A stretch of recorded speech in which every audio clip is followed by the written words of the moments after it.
El tema de hoy son los modos verbales. Con este tema pues terminamos el tópico del verbo porque ya estudiamos sus tiempos, su aspecto y ahora pues su modo.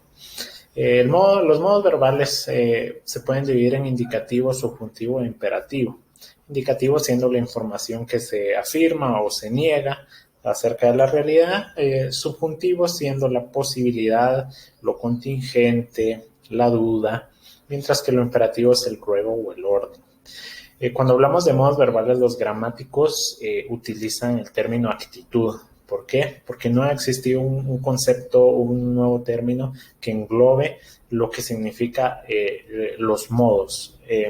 Se tiene en consideración el cómo se piensa, sin embargo, al ser tan extenso, no podemos hablar de forma tan clara cuando se explican los modos verbales. Entonces, por el momento se utiliza el término actitud, la actitud que tenga el hablante hacia el oyente y la información que el hablante exprese.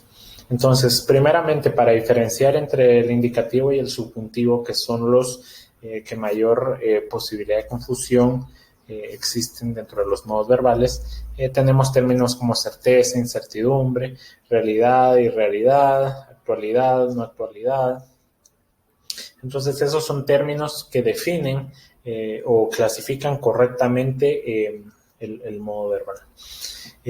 Cuando entramos ya en el tema de los modos, vamos a hablar de que pueden presentar distintos valores. Por ejemplo, yo les colocaba aquí unos ejemplos. Si utilizamos la oración o decimos la oración no se molesta, pues ahí simplemente estamos haciendo uso del modo indicativo.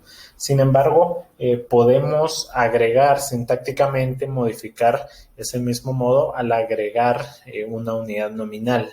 Entonces puede recibir ciertas permutaciones, ciertas modificaciones. Podemos decir no se molesta usted, o bien no se molesta el perro, no se molesta la vecina, no se molesta, etcétera, etcétera. Seguidamente podemos cambiar el orden. Entonces, cambiar el orden dentro de los modos verbales no altera realmente la actitud que se tenga. Aquí, por ejemplo, usted no se molesta, es también otra forma de presentar el modo verbal. También podemos cambiar en cierto sentido la actitud del modo, o sea, pasar de indicativo a subjuntivo o imperativo cuando hacemos ciertos arreglos a las oraciones subordinadas. Por ejemplo, usted no se molesta, yo lo recojo. Usted no se moleste, pero no, yo lo recojo. Entonces ahí pasamos de simplemente lo indicativo de no se molesta a una petición, con algunas permutaciones dentro de los valores gramaticales de género, número, de agregar ya no solo modificaciones morfológicas, sino modificaciones sintácticas, de nominalizar la oración, predicarla de forma distinta. Entonces todo eso altera los valores gramaticales. Dentro de los modos verbales vamos a hablar de que existe el valor específico e inespecífico. Aquí yo les colocaba un ejemplo que es la forma más fácil de comprenderlo. Cuando hablamos de un valor específico se refiere a que el verbo va a influir en la unidad nominal. Por ejemplo, un diccionario que me resulta útil.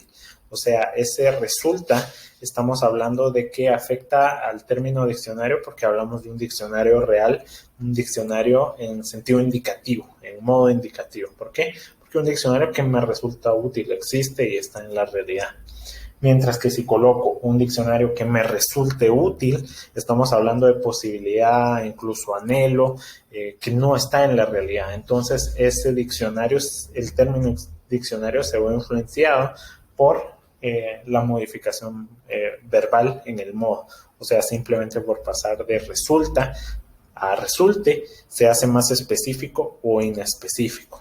Cuando hablamos de los valores específicos, decimos que son definidos y que pertenecen al modo indicativo, mientras los inespecíficos son indefinidos y pertenecen al modo subjuntivo, como vimos en los ejemplos.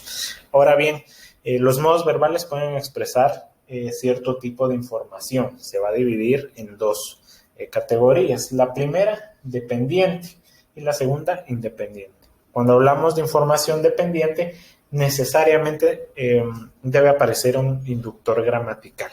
Ese inductor gramatical son palabras que van a afectar los sintagmas posteriores en términos de que van a inducir, en cierto sentido, valga la redundancia, la actitud del hablante. Entonces, por ejemplo, cuando hablamos de posibilidad, si ponemos el ejemplo puede que llueva mañana, ese puede, esa palabrita que está detrás del sintagma, ya lo hace una posibilidad. Y para que tenga sentido coherente, sentido completo la oración, se necesita tanto la unidad de posibilidad como el resto del sintagma, como el sintagma siguiente, perdón. Cuando hablamos de obligatoriedad, podemos decir vete a la escuela a estudiar.